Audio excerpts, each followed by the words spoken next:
છે અને ઘોર જંગલમાં જે અંદર જાય તા એક અવાજ સંભળાણો, બચાવો બચાવો. કોઈ અબળા છે એ અવાજ કરતી હતી અને ક્ષત્રિયનો દીકરો અબળાનો અવાજ સાંભળી અને કોઈ દી એમ કહેવાય રોક્યો રોકાય નહીં. એ અવાજ બાજુ ત્યાં દોડ દીધી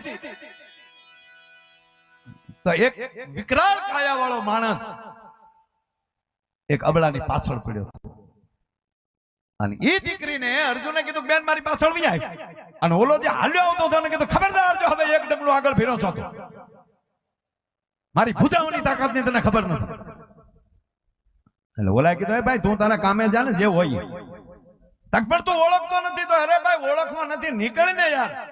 અને અર્જુન એમ કહેવાય હાથમાં ગાંડી લીધું અને ઠે ઠે ઠે કરતું બાણ માર્યું પણ ઓલો મલોખા ભાંગી નાખતો. અર્જુન કે આમાં ખોટે કેડે ચડાણું છે. એટલે ઓલી દીકરીનું બાવડું પકડી કીધું બેટા હવે આપણે ભગાય હાલ ભાગી હવે નહીં તો આ માણસ મૂકવાનો